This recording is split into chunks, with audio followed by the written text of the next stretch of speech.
하나님의 사랑의 편지라는 제목으로 하나님 말씀을 전하겠습니다. 우리가 예전에는 편지를 써서 의사소통을 했습니다. 그런데 지금은 손편지보다는 미디어가 발달되어서 이메일을 보내기도 하고 문자를 보내기도 하고 카톡, 온라인 매체를 통해서 아주 빠르고 간결하게 의사를 소통하고 있습니다. 근데 우리가 이메일을 쓰다가 틀리면 쉽게 지우거나 고칠 수 있어요. 아주 편리하잖아요. 그런데 편지는 다르잖아요. 편지는 한 번 틀리면 새로 써야 됩니다. 중간에 아무리 잘 써도 틀리면 다시 또 새로 써야 됩니다. 그런 수고로움 때문에 편지를 쓸 때는 매우 신중하게 했습니다. 한 번에 생각나는 대로 쓰는 게 아니라 한 글자 한 글자마다 정성과 마음을 다해서 쓰게 되는 것이 바로 손편지입니다. 그래서 그 편지는 정성이 들어있잖아요. 그 정성은 편지를 받는 사람에게 감동을 줍니다. 여러분 편지를 한번 써보시길 예수님의 이름으로 권유를 드립니다. 특별히 5월달은 가정의 달인데 미리 말씀을 드리는데 우리 청년들은 엄마 아빠한테 다 손편지를 한번 써봤으면 좋겠어요. 카톡으로 쓰는 것보다는 직접 종이에 따서 그런 정성은 감동을 시키는 편지는 부모들이 오래오래 간직해. 한번 써보시기로 권면드립니다. 어느 부모가 아들에게 보낸 편지가 있습니다. 한번 제가 읽어드릴게요. 사랑하는 아들아, 엊그제가 낙엽 떨어지던 가을이었는데 벌써 겨울이 되어서 추운 날씨구나. 내가 갖고 싶어하는 것을 사주지 못하니 이 엄마는 마음이 아프다. 어떻게 하면 내가 갖고 싶은 걸 사줄 수 있을까 생각을 해봤는데 엄마가 2-3시간만 더 열심히 일하면 될 것 같구나. 너무 상심하지 말고 공부 열심히 하거라. 곧 내가 갖고 싶어하는 것을 곧 사주겠다. 엄마한테는 환한 얼굴을 하고 있어도 괜찮고 퉁명스럽게 말해도 괜찮지만 학교에서는 웃는 얼굴로 있어야 선생님도 좋아하고 친구들도 좋아한단다. 전처럼 이빨이 보이도록 활짝 웃고 다녔으면 참 좋겠다. 사랑하는 아들아, 사랑한다. 내가 어디에 있든지 무엇을 하든지 너를 사랑하고 너의 모든 것을 사랑한다. 엄마가 이렇게 쪽지를 남겼습니다. 편지를 남겼어요. 이 내용이 그러잖아요. 죽도록 벌어서 자식들을 위해서 모두 지출하는 엄마의 마음이 표현되어 있습니다. 부모의 자식 사랑은 이렇게 무조건적이잖아요. 세상의 다른 어떤 사랑보다도 부모의 사랑이 최고입니다. 그런데 사실 젊었을 때는 이 사랑을 몰라요. 청년들 잘 모릅니다.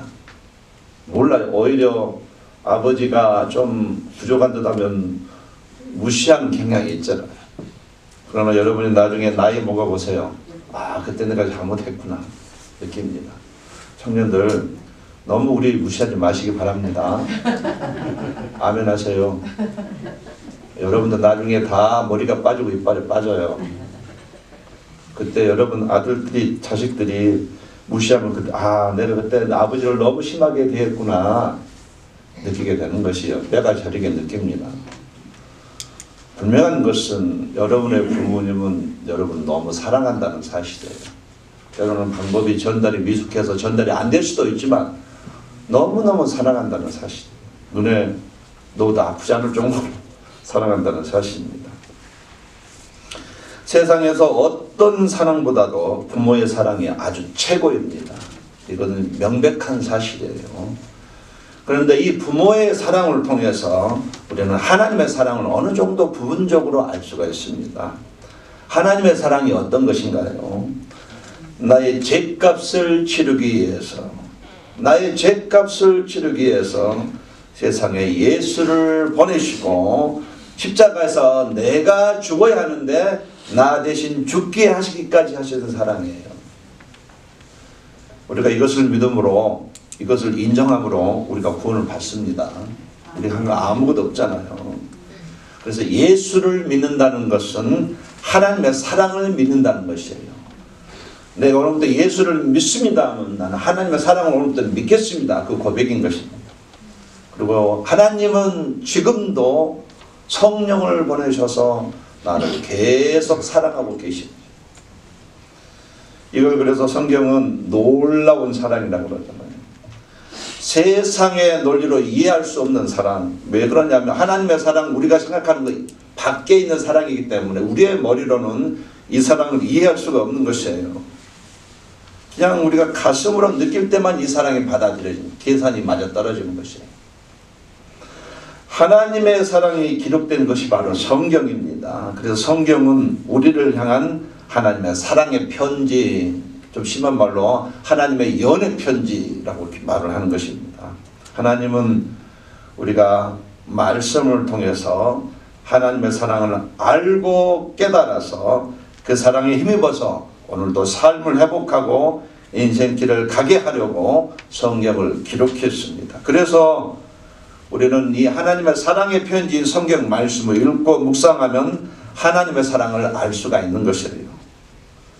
그래서 성경을 들고만 다니면 아무런 의미가 없지만 이 성경을 진지하게 읽고 묵상하면 반드시 100% 하나님의 사랑을 알 수가 있는 것입니다. 시편 119편의 기록자는 말씀을 매우 가까이 하고 말씀을 읽는 사람이었습니다. 여러분이 시편을 읽다가 말씀이 뭔지를 궁금하고 싶으면 시편 119편을 읽으시면 돼요. 청년들 주목하세요. 23절을 보면 다른 사람이 그를 비방하고 있을 때도 그는 말씀을 묵상하였다고 했어요. 어떤 사람에게 시달림을 당하고 있는 것이에요. 까닭없이 이유 없이 이렇게 막 공격하고 헛다는 사람이 있었어요. 근데 그런 사람 앞에서도 그는 그 사람을 대적하는 것보다는 말씀을 묵상했다고 이렇게 얼마나 지혜로운.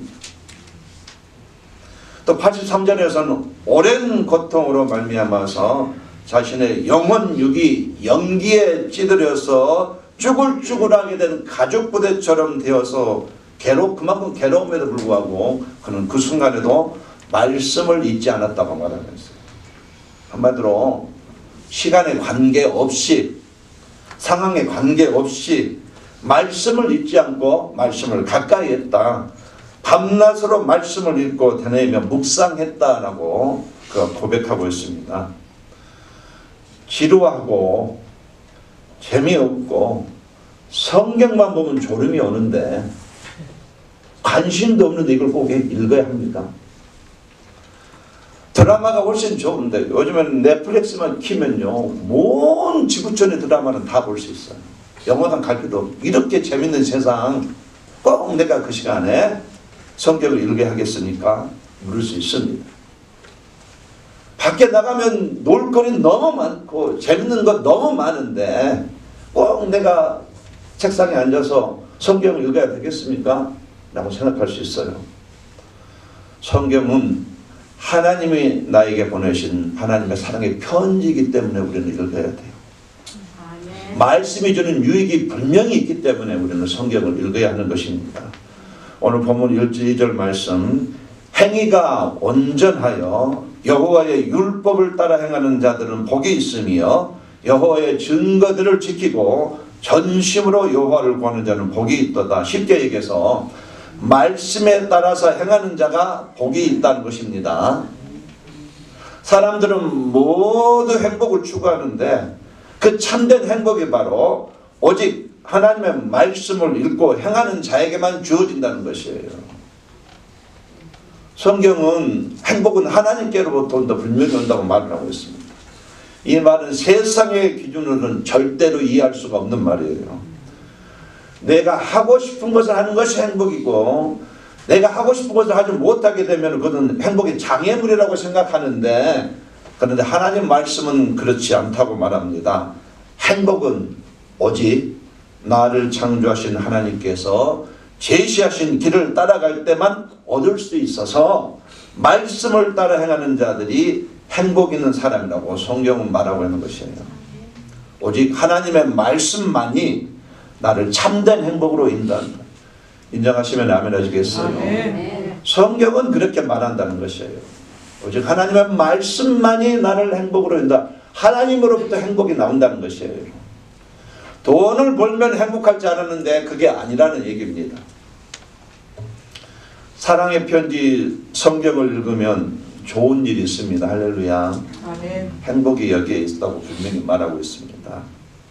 그래서 이 시편 기록자는 말합니다. 말씀이 꿀보다 달다라고 기록되어 있어요. 그걸 거짓말했을까요? 그럼 분명히 말씀이 꿀보다 달다라고 했어요. 말씀이 돈보다 더 좋다 분명히 고백하고 있어요. 하나님의 말씀이 내 돈보다 더 좋더라 분명히 고백하고 있습니다. 말씀을 읽으니까 느닷없이 소망이 넘치더라 이렇게 고백하고 있습니다. 말씀을 읽으니 인생이 재밌어지더라 이렇게 고백하고 있습니다. 여러분 인생이 재미가 없는 것은 말씀을 읽지 않았기 때문인 것을 받아들이시기 바랍니다. 신앙생활 오래 했어도 재미가 없는 것은요 말씀이 가까이 하지 않았기 때문에 재미가 없는 것이에요. 말씀을 읽은 사람만이 고백할 수 있는 내용이 시편 119편에 다 기록이 되어 있습니다. 시편 119편은 말씀이 주는 유익을 정말 리얼하게 178절인가요? 그 많은 게 다 그걸 기록하고 있어요. 또 93절에는 그가 어떻게 고백하냐? 하나님의 말씀이 나를 살게 했다라고 고백해요. 그가 거짓말 했을까요? 말씀을 통해서 죽어있는 영혼을 살게 하시고 또한 넘어진 영혼을 일어나게 해주셨다는 것이에요. 잠자는 영혼을 깨우시고 메마른 영혼에 단비를 내려주셨다는. 그래서 그는 또 고백하기를 이 말씀은 나의 곤란 중에 이루라. 주의 말씀이 나를 살리셨습니다. 한 번 더 고백합니다. 말씀이 저와 여러분을 살리는 것입니다. 말씀이 나를 참되고 진실되게 살게 한다는 것이에요. 세상에서 가장 따뜻한 말은 바로 사랑의 언어입니다. 여보 사랑해. 앞따르고 여보 사랑해. 아들 사랑해. 엄마 아빠 사랑해요. 왜 안 하는 거예요? 청년의 회장님은 왜 안 하는 거죠? 무슨 배짱으로 안 하는 거예요? 엄마 아빠 사랑해요. 예. 이 사랑이란 단어가 가장 따뜻한 말입니다. 가장 따뜻한 대화. 그래서 동물들한테도요. 사랑해라는 말을 듣고 자라는 반려견 정말로 매우 좋아하고 또 식물들도요. 사랑한다는 말을 듣고 자란 식물은 이렇게 윤기가 난다. 윤기가 난다. 우리 교회는 모든 식물은 다 윤기가 나는 이유가 있습니다. 이 사랑을 받았기 때문에 여러분 사랑이 너무 풍성해서 사랑을 받았기 때문에 윤기가 풍성한 것입니다. 사람은 말할 것도 없습니다. 우리 인간은요 만들어지기를 하나님의 사랑을 받아야만 살도록 만들어져 있어요. 하나님의 사랑을 받을 때 행복을 느낍니다. 남편의 사랑 한계가 있습니다. 여러분 인정하시나? 아내의 사랑 한계가 있어요. 하나님의 사랑은 한계가 없습니다. 끝이 없습니다. 포기하지도 않아요. 영원히 지속이 됩니다. 이 사랑을 받을 때 자존감이 회복이 되고 살고 싶고 그다음에 소망이 생기고 그런 것이 삶 행복을 느낀다는 말씀입니다. 하나님의 사랑의 편지를 통해서 그 사랑을 알고 깨닫고 우리는 받게 되어 있습니다. 그러므로 이 사랑의 편지를 읽고 묵상해야 되겠습니다. 말씀이 주는 유익이 있는데 구체적으로 무엇인지 오늘 성경을 통해서 세 가지만 같이 생각하겠습니다. 첫 번째로 말씀이 주는 유익은 말씀이 나의 삶의 방향을 가르쳐 준다는 것이에요. 다시 한번 말씀. 하나님의 말씀이 나의 삶의 방향을 가르쳐 준다는 얘기입니다. 시편 119편 105절 말씀에 주의 말씀은 내 발에 등이요 내 길에 빛이니이다. 어두운 밤길에 등불이 있으면 길을 편안하게 갈 수 있습니다. 그러나 등불이 없으면 열이 부딪히고 절이 부딪히고 웅덩이에 빠지고 엉뚱한 곳으로 가는 것이에요. 말씀의 근거에서 살아가지 않는다면 어둠과 같은 세상에서 길을 찾기에 항상 헤맨다는 것이에요. 우리의 삶이라는 것은요, 순간순간 선택을 하며 살아가게 되어 있습니다. 큰 선택이든 작은 선택이든 항상 선택을 하며 살아가게 되어 있어요. 중요하지 않은 선택은 대충 할 수 있습니다. 뭐 예를 들어서 오늘 교회에 무슨 옷을 입고 갈까, 뭐 반팔을 입을까, 반바지를 입을까, 빨간 옷을 입을까, 긴 팔을 입을까, 머리를 가르면 왼쪽으로 딸까, 오른쪽으로 딸까, 뭐 여러 가지 가벼운 선택을 할 수 있습니다. 이런 것들은 중요하지 않은 선택일 수 있어요. 그러나 어떤 선택은요, 나의 자식의 미래를 결정하는 선택이 올 수도 있고요, 나의 인생을 결정하는 선택이 올 수도 있고, 어떤 것은 내 인생을 성공하느냐 실패하느냐 선택을 할 수 있는 그런 선택이 있을 수 있어요. 우리 청년들, 메이저를 뭐로 잡을 것인가, 내가 앞으로 무엇을 일해서 밥 먹고 살 것인가, 무슨 일을 해야 되는지, 언제 시작해야 되는지, 어디서 살아야 하는지, 어느 교회에 나가야 하는지 등 매우 중요한 선택을 할 경우가 분명히 있어요. 이때는 정말 신중하게 선택을 해야 돼요. 그런 의미에서 지금의 나는 그동안 내가 해온 선택의 결과물인 것이에요. 지금의 나의 삶은 그동안 내가 선택을 해온 결과물인 것입니다. 그러므로 선택이 매우 중요하다는 것이에요. 한 번 선택을 잘함으로 성공할 수도 있고, 한 번 선택을 잘못하면 주저앉을 수도 있는 것이 우리 인생이에요. 어떤 선택을 하는지에 대해서는 성경에 구체적으로 기록이 되어 있지는 않지만은, 저 여러분이 말씀을 읽고 묵상하게 되면 지혜와 명철과 총명을 주시고 통찰력과 분별력을 얻어서, 그리고 그 다음에 내가 선택을 하면 그 선택이 바른 선택이 되는 것이에요. 이해가 되시면 하면 하시겠어요? 이것이 하나님의 말씀을 통해서 우리를 인도하시는 방법입니다. 구체적으로 나의 삶은 뭘 해라 지시한 건 없지만, 내가 항상 말씀을 가까이 하고 말씀을 읽고 묵상하다 보면 하나님이 내게 지혜와 명철과 총명과 통찰력과 분별력을 주셔요. 그것이 꽉 찬 가운데 어떤 선택을 할 때 가장 하나님에 가까운 선택을 함으로 성공할 수 있는 인생이 된다는 얘기예요. 이스라엘이라는 나라는 이 석유가 나는 나라들에 둘러싸여 있잖아요. 그런데 이스라엘은 석유가 전혀 나지 않습니다. 바로 레바논 그 주위에 이집트 모든 나라가 석유가 굉장히 많이 나는데, 유독 이스라엘 그 좁은 땅덩어리, 전라남도만한 땅덩어리, 그 석유가 한 방울도 안 나지 않습니다. 그런데 아시는 대로 석유와 가스는 반드시 필요한 거잖아요. 가스가 없으면 지금 밥을 먹을 수가 없습니다. 음식을 이렇게 전 세계 가스를 쓰지 않는 가정이 없어요. 그런데 이스라엘을 미워하는 주변의 아랍국들이 석유는 나고 가스는 남에도 불구하고 절대로 이스라엘에게 석유를 가스를 주지 않습니다. 절대로. 그래서 이스라엘은 먼 나라에서 미국까지 가서 석유와 가스를 수입해서 먼 길을 와서 이렇게 사용하다 보니 경제적으로 타산도 맞지 않고 매우 힘들고 고통스러운, 그 고통 이루어 말할 수가 없습니다.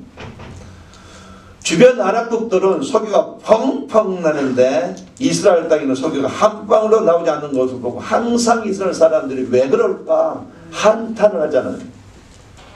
그런데 지금은요 뒤집어졌습니다.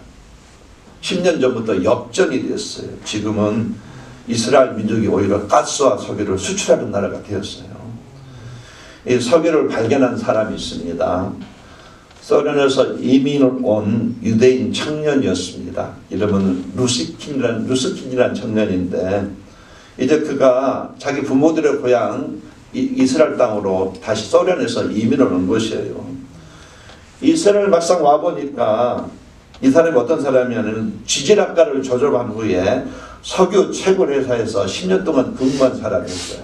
이스라엘 와보니까 주변 나라들은 그렇게 석유가 펑펑 쏟아지는데 이스라엘 민족은 석유가 전혀 나지 않는 것에 대해서 이해할 수가 없는 것이에요. 이스라엘 땅은 하나님이 젖과 꿀이 흐르는 땅이라고 축복의 땅이라고 분명히 약속한 땅인데 어떻게 이렇게 소개가 나오지 않았을까? 이스라엘 땅에도 어딘가에도 소개가 분명히 묻혀 있을 것이다. 이것이 그의 생각이었습니다. 이것을 확신하고 구약 성경을 읽기 시작했습니다. 성경을 읽기 시작을 했어요. 기름 나온다는 말을 찾기 시작했습니다. 성경에 기름 나온다는 말을 찾기 시작했어요. 신명기 33장 24절을 이런 말이 있습니다. 아셀에 대해서는 일렀으되 아셀은 다자한 복을 받으며 그 형제에게 기쁨이 되고 그의 발이 기름 오일에 잠기리로다. 이것이 원어의 기록이 되어 있습니다. 그렇다. 이것이구나. 말씀이 그렇다면 그런 것이야. 분명히 성경은 나온다. 이렇게 말씀을 붙들고서 무려 18년 동안 그 땅을 구멍을 파기 시작했습니다. 바다든 땅이든 아셀 지파 땅을 계속 팠어요.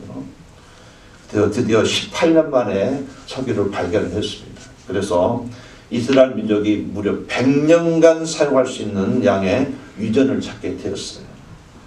아셀 지파 지역이었던 이스라엘 주중의 연안 도시 지금의 텔아비브 지역에는 이제는 석유가 펑펑 나는 지역이 되고 말았습니다.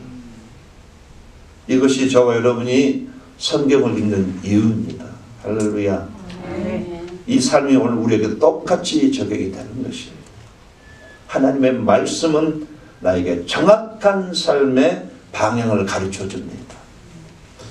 우리는 말씀을 통해서 인도함을 받는 사람들이에요. 성경책만 들고 왔다 갔다 하면 되는 않습니다. 말씀을 들고 묵상할 때에 지혜와 명철과 청멸과 분별력이 생겨서 바른 선택을 하게 되는 것입니다. 금방 생기는 것이 아닙니다. 꾸준히 해야 돼요. 꾸준히 할 때에 지혜와 명철과 청명, 통찰력, 분별력을 반드시 갖게 되고 그 다음에 내가 선택할 때에 바른 선택을 하는 것이에요. 그러므로 저와 여러분 오늘부터라도 말씀을 묵상하고 열심히 읽고 배우셔야 하는 것이에요. 그럴 때에 그렇게 살아갈 때 그 말씀이 내 발에 등이 되고 내 길에 빛이 되는 것입니다. 말씀은 나의 삶을 방향을 반드시 정확하게 가르쳐 줄 수 있는 유일한 존재입니다. 이렇게 하나님의 사랑의 편지가 우리에게 적용이 되는 것이에요. 말씀을 읽으시기를 예수님으로 권면을 드립니다. 혹시나 우리 가운데 말씀을 아직도 읽지 않고 있다면 지금 나의 신앙은 삐뚤어지게 되고 있다는 걸 인정하시기를 예수님으로 권면을 드립니다. 물론 내가 읽는지 아는지는 모릅니다. 그럼 아내는 알고 남편은 알아요. 속일 수가 없습니다. 내 남편이 신앙생활 50년 했으면도 성경을 읽는지 아는지 아내는 압니다. 남편도 알아요. 내 아내는 성경을 읽는지 정확히 압니다. 여러분 혹시나 아직까지도 성경을 읽고 있지 않다면 지금 나의 신앙은 삐뚤어져 가고 있는 신앙인 것을 인정하시기를 예수님으로 권면을 드립니다. 한마디로 잘못된 신앙이라는 것을 말씀드리는 것입니다. 속일 수가 없습니다. 거부할 수 없어. 인정하실 건 인정하셔야 돼요. 하나님은 나에게 말씀으로 말씀하신 왜 내가 그 말씀을 안 읽는 건가요?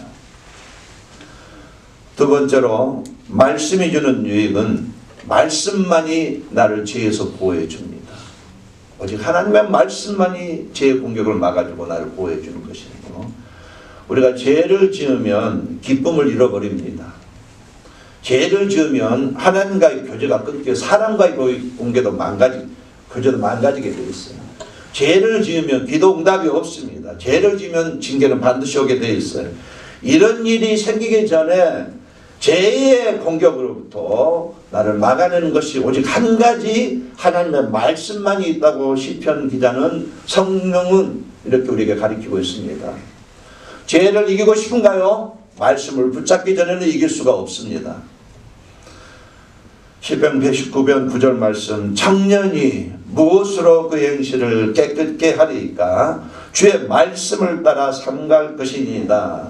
여러분 청년기에는요 힘과 열정과 정열을 절제하기 힘들고 정욕과 감정의 노예가 될 우려가 참 많습니다. 청년이 깨끗한 삶을 사는 비결은 딱 한 가지입니다. 하나님 말씀을 붙들고 읽고 묵상할 때만 가능합니다. 청년들 믿으시면 아멘 하시겠어요? 여러분이 매일 죄 아직도 몸부림치는 거 노력만으로 되지 않냐고 말씀만으로 그 죄를 이길 수 있다는 것이에요. 말씀은 청년의 시절을 방황하지 않고 바르게 가는 에너지를 공급하는 유일한 방법인 것이에요. 시편 119편 11절 말씀에는 내가 주께 범죄하지 아니하려 하여 주의 말씀을 내 마음에 두었나이다. 죄를 짓지 않기 위해서 하나님의 말씀을 마음에 두었고 말씀을 읽고 묵상하며 즐거워했다는 것이에요. 우리는 죄인으로 태어나서 죄인된 세상에서 죄인으로 살아가고 있습니다. 그래서 죄악된 생각이 있고 죄악된 갈망이 있어요. 죄를 짓고 싶은 욕구가 항상 올라오고 있어요. 죄악된 삶의 습관과 태도가 우리에게 있습니다. 죄악된 삶은 어떤 면에서 좋아 보이고 매우 즐거워 보이고 재밌어 보이는 것이 사실입니다. 그리고 우리 주변에는요, 사실 죄를 죄라고 생각지도 않으면서 죄를 짓고 사는 사람 너무나 많이 있어요. 마귀는요, 오늘도 수단과 방법을 가리지 않고 우리를 죄에서 넘어지게 하려고 죄의 종으로 살아가게 하려고 만들고 있습니다. 우리 눈을 어둡게 해서 죄를 짓게 한 것이에요. 우리가 죄를 지으려고 할 때, 죄를 지을 때 나의 눈을 뜨게 해줄 수 있는 유일한 것이 하나님의 말씀인 것이에요. 말씀은 나의 기준이 아니라 하나님의 기준으로 죄를 바라볼 수 있게 해주는 것이에요. 어거스틴이라는 사람 17살 때부터 여성을 가까이 하면서 17살 때부터 여성을 가까이 하면서 방탕한 삶을 살았습니다. 범죄하며 살았어요. 19살 때부터는 10년 동안 이단에 빠져서 지냈습니다. 죄의 노예로 살았어요. 죄가 죄인지도 모르면서 죄를 짓고 살았습니다. 추악한 죄들을 짓는 날이 끝날 기미가 보이지 않았습니다. 그러던 어느 날 느닷없이 마음 가운데 성경을 읽으라는 메시지가 들어왔어요. 그 제약된 마음, 물론 어머니의 기도 때문이었습니다. 성경을 읽으라, 성경을 읽으라, 성경을 계속 요도치니까 성경을 무심코 폈는데 그 무심코 편 첫 성경 말씀이 로마서 13장 13절 14절 말씀입니다. 이 말씀을 딱 읽는 순간에 그가 죄를 짓고 있다는 것을 깨닫게 되었고 깨닫는 순간 마음의 어둠 속이 사라졌고 드디어 이 말씀 때문에 그렇게 오랜 동안 육체적인 타락과 방황의 삶을 끝내게 되었다는 그의 간증입니다. 그리고 그가 중세 신학자가 되었고 인류의 성자라는 칭호를 받았잖아요. 만약에 그 애가 없었다면 바울 신학과 우리 현대 신학을 연결할 수가 없는 것이에요. 하나님의 말씀이 그렇게 만든 것이에요. 죄의 영향력은 매우 강합니다. 아시잖아요. 지금 괜찮다고 가만히 있으면 어느새 죄가 나를 누르고 죄짓게 만들고 있잖아요. 말씀만이 죄가 무엇인지를 알게 하며 죄를 잘라주며 죄를 멀리하게 한다는 것이에요. 나의 노력이 아니에요. 오직 하나님의 말씀만이 나를 죄를 이길 수 있도록 공격도 하고 막아준다는 것이에요. 그러므로 말씀을 내 마음에 두셔야 합니다. 말씀을 펴서 날마다 읽으셔야 되는 것이에요. 내 마음에 항상 말씀이 남아있게 하셔야 됩니다. 오직 하나님의 말씀만이 죄로부터 나를 보호해주고 나의 죄를 잘라주고 죄로부터 나를 승리하게 하는 것입니다. 여러분 말씀을 읽으시기를 예수님으로 간절히 권면드리겠습니다. 아멘. 이와 같이 말씀이 주는 유익은요, 나의 삶의 방향을 가르쳐 줍니다. 두 번째로 죄로부터 공격을 막아내는 것이 유일한 방법이 하나님의 말씀. 마지막 세 번째로 말씀이 주는 유익은 나의 믿음을 자라게 합니다. 50절 말씀, 10편 119, 50절 말씀, 이 말씀은 나의 곤란 중에 이르라 주의 말씀이 나를 살리셨음이니이다. 매우 큰 어려움을 당했어요. 매우 고통스럽고 힘들고 지쳐 있는데 이 말씀을 통한 하나님의 사랑이, 그 사랑이 나를 위로해 주었고 이렇게 세워준 다음에 나를 바르게 하겠다, 이 고백입니다. 이 50절 고백은 이 고백이에요. 내가 매우 힘들었는데 하나님 말씀을 통해 하나님의 사랑을 알게 되었고 그 사랑이 나를 다시 일어나게 했고 숨쉬게 했고 바르게 가게 했고 성공하겠다, 이 고백이에요. 말씀은 우리에게 하나님의 사랑을 알게 하는 유일한 겁니다. 이 확신이 우리에게 하나님의 사랑에 대하여 더 큰 믿음을 갖게 하는 것이에요. 이 사랑에 대한 믿음이 더 큰 하나님의 사랑을 확신하게 돼 더 큰 믿음으로 나가게 한다는 것이에요. 성경은 지식을 위한 것이 아닙니다. 성경은 지식적으로 알면요 헛소리하게 되고 교만해져요. 많은 사람들이 지식을 쌓기 위해서 성경을 공부하고 듣고 있지만은 하나님의 사랑을 알아가고 깨닫고 경험하는 것이 아니라면 아무런 의미가 없는 것이에요. 성경을 여러분이 바르게 읽으면 하나님의 사랑을 더 깊이 반드시 경험하게 되어 있습니다. 나를 사랑하심이 성경에 써 있다는 것이에요. 말씀은 하나님의 사랑을 알게 하고 믿게 하고 이 확신을 더 크게 하고 믿음을 자라게 한다는 것이에요. 우리가 사람들에게 기도하라고 말합니다. 겸손하라고 말해요.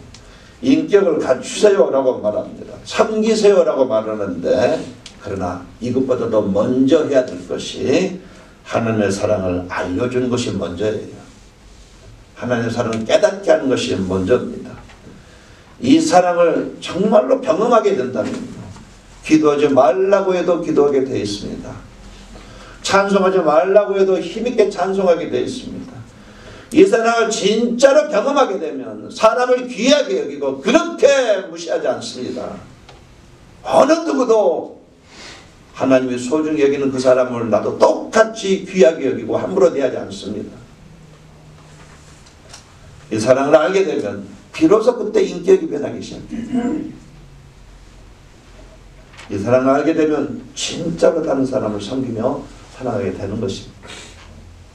그러므로 하나님의 사랑을 믿고 사는 우리들, 이 믿음이 자라려면 오늘 말씀을 읽고 묵상하고 공부하셔야 돼요. 그때 하나님이 나를 사랑하시는 확신이 더 크고 단단해지는 것이에요. 믿음이 자라나는 것입니다. 말씀을 통해서 여러분의 믿음을 키우시기를 예수님으로 권면을 드리겠습니다. 말씀의 결론을 맺겠습니다. 성경은 하나님의 사랑의 편지입니다. 나를 향한 하나님의 연애 편지예요. 동의하시면 암내해 주시겠어요? 귀한 편지입니다. 성경을 통해서 우리가 하나님의 사랑을 알고 깨달아만 갑니다. 그리고 그 사랑을 힘입어서요, 이 사막 같은 인생길, 광야 같은 인생길 오늘도 버텨내며 가는 것이에요. 하나님의 사랑의 편지 성경 말씀을 통해서 하나님의 사랑을 깊이 알면 알수록 나는 강한 자가 됩니다. 능력자가 되는 것이에요. 사랑을 모르니까 약한 자가 되는 거 아니겠습니까? 젊은 남녀가 사랑에 빠지면요, 그 사랑 아무도 이기지 못합니다. 부모도 못 이겨요. 형제도 못 이깁니다. 자녀도 못 이깁니다. 사랑에 눈이 어두워진 사람은 아무도 이기지 못합니다. 그런 것처럼 저와 여러분이 하나님의 사랑에 빠지면 우리를 이길 자가 세상에 아무도 없습니다. 아무리 우리의 인생이 짐이 무겁고 힘들어도 그 무거운 짐 앞에 절대 나의 의지가 꺾이지 않는 것이에요. 아무리 내 마음이 고통스럽고 비참해도 무릎을 꿇지 않습니다. 하나님의 사랑을 경험하고 믿은 사람은 그 사랑의 힘에 꼭 붙들려서 절대로 쉽게 꺾이는 법이 없습니다. 사막 같은 인생길입니다. 삭막하고 황폐하고 메마른 광야 같은 인생길, 이 사랑만 알게 된다면 깨달으면 충분히 거뜬히 이기면서 걸어갈 수가 있는 것이에요. 이 사랑이 나를 숨쉬게 합니다. 할렐루야. 이 사랑이 나를 오늘도 찬양하게 하고 예배하게 하는 것이에요. 이 사랑이 힘들고 버거운 이 광야 같은 인생에 나를 웃게 하고 나에게 즐거움을 주고 기쁘게 하는 것입니다. 그러므로 하나님의 사랑의 편지를 오늘부터라도 날마다 읽고 묵상함으로 더 깊은 사랑을 알아가시기를 권면을 드립니다. 그래서 그 믿음으로, 나를 사랑하신다는 그 믿음으로 남은 인생 승리하며 사시다가 예수님의 시상가 앞에 서시기를 예수님과 간절히 권면을 드립니다. 기도하겠습니다. 하나님의 사랑의 편지 성경을 귀히 여기고 날마다 이 편지 읽음으로 하나님의 사랑을 더 알고 느끼며 경험하게 해 주시옵소서. 그래서 날마다 이 사랑에 대한 확신, 이 믿음을 가지고 이 세상을 이기고 나도 이기고 마귀도 이기며 승리하며 영광 돌리며 열매 맺고 살 수 있도록 인도해 주옵소서. 예수님 이름으로 기도드립니다. 아멘. 411장 드리면서 준비하신